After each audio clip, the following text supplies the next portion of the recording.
दिनांक 9 फरवरी 2025 को राष्ट्रीय अध्यक्ष कालका पीठाधीश्वर महंत सुरेंद्र नाथ अवधूत जी से मिलकर उत्तर प्रदेश अध्यक्ष संजय नाथ एवं सनातन हिंदू वाहिनी के प्रदेश संगठन मंत्री संतोष यादव, प्रदेश सूचना मंत्री प्रमोद यादव आई.टी. सेलराज वर्मा, मेरठ मंडल अध्यक्ष गौतम महावर, क्षेत्रीय सचिव एवं अन्य पदाधिकारियों ने शिष्टाचार भेंट की और दिल्ली में 27 सालों के बाद भाजपा को पूर्ण बहुमत की मिली जीत एवं मिल्कीपुर विधानसभा में भाजपा प्रत्याशी की जीत पर शुभकामनाएं दी। सहारा अब तक न्यूज इंडिया संवाददाता प्रमोद यादव।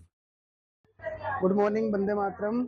मैं सहारा न्यूज इंडिया से प्रमोद यादव और अभी हम पहुंचे हैं कालका जी मंदिर जो दिल्ली में, और यहाँ जो कल के प्रचंड जीत जो हुई है बीजेपी की 27 वर्षों बाद, आज हम उसके लिए आइए देखते हैं। यहाँ पे कालका पीठाधीश्वर महंत सुरेंद्र नाथ अवधूत जी के ऑफिस में हम आए हुए हैं और यहाँ पे सनातन हिंदू वाहिनी के प्रदेश अध्यक्ष संजय नाथ ठाकुर जी हैं। आइए हम इनसे पूछते हैं कि कैसे। हमारे राष्ट्रीय अध्यक्ष मेरे परम पूजनीय भगवान महंत सुरेंद्र नाथ अवधूत जी महाराज, जो दिल्ली में कालका जी मंदिर के पीठाधीश्वर हैं, उनके चरणों का आशीर्वाद देने आया हूं।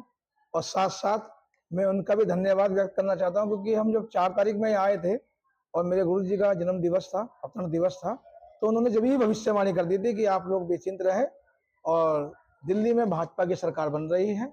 तो मैं परम पूजनीय गुरुदेव जी का आशीर्वाद लेते हुए सभी को यही संदेश दूंगा कि जिस तरीके से हमारे देश के माननीय प्रधानमंत्री श्रीमान नरेंद्र मोदी जी धर्म रक्षित एवं विकासित योजनाओं के साथ देश को आगे बढ़ा रहे हैं, और जो प्राचीन काल में कभी हमारा देश विश्व गुरु हुआ करता था, आज उन्हीं के शासनकाल में यह संभव हो पाया कि दोबारा से पूरे विश्व ने भारत को विश्व गुरु माना है। और साथ साथ दिल्ली में जो 27 साल के बाद हमारे भाजपा की सरकार, भाजपा यानी राम के सेवक, राम के सेवक यानी भाजपा ने जिस तरह से जीत दर्ज की है, और दिल्ली वासियों ने अपनी गलतियों को सुधारते हुए दुशासन रूपी केजरीवाल के मोह जाल में ना फंसकर, उसके द्वारा दिए जा रहे झूठे आश्वासनों में ना फंसने के बाद जो ये निर्णय लिया है अपना, ये निर्णय उनके लिए बहुत फलदायक होगा। और साथ साथ मैं माननीय मुख्यमंत्री गोरक्ष पीठाधीश्वर योगी आदित्यनाथ महाराज जी का भी धन्यवाद व्यक्त करता हूँ, और वहां की जनता का भी, क्योंकि अयोध्या में जो पिछली बार जो गलतियां वहां के लोगों ने करी थी, उस गलती से सुधार करते हुए मिल्कीपुर चुनाव में वहां के विधायक पद पर जो हमारे नवनियुक्त विधायक शासित हो रहे हैं, उनकी जीत के लिए भी मैं अयोध्या वासी एवं पूरे प्रदेशवासियों को भी शुभकामनाएं देता हूं और धन्यवाद व्यक्त करता हूं। और अभी हाल फिलहाल में आप देखे हैं कि आप सरकार इतनी भयानक तरीके से हारी, तो उसमें कुछ क्या रोल रहा होगा आपका? मिल्कीपुर में क्या रोल रहा होगा आप लोगों का या संगठन का? कैसे? देखिए, आदमी अपने जो कर्म करता है उसको भोगना पड़ता है। जब हम आम आदमी पार्टी ने अपने चुनाव चिन्ह को झाड़ू बनाया था, तो समझ गए थे हम सभी लोग कि एक दिन ऐसा आएगा कि उसकी पार्टी को भी झाड़ू लगाकर बाहर कर दिया जाएगा। वही दिल्ली की जनता ने करा है। और जहां तक मिल्कीपुर की बात आती है, आज पूरे प्रदेश, उत्तर प्रदेश जो है संगठित है, जात पात के भेदभाव को खत्म करता हुआ केवल और केवल सनातन के रास्ते पर चल रहा है।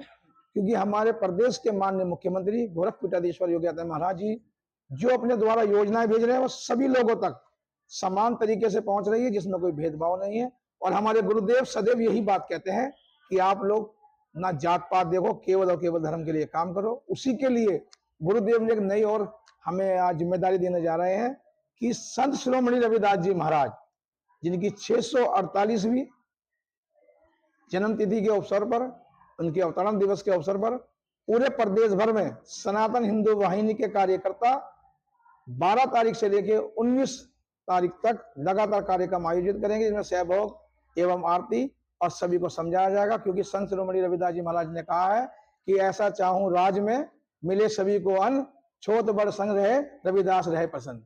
तो मैं चाहूंगा कि मेरे गुरु। और देखिए, कैसी उत्साहिका है आपके अंदर? मेरा नाम विक्रम है और मैं सनातन हिंदू युवा वाहिनी का प्रदेश अध्यक्ष हूँ।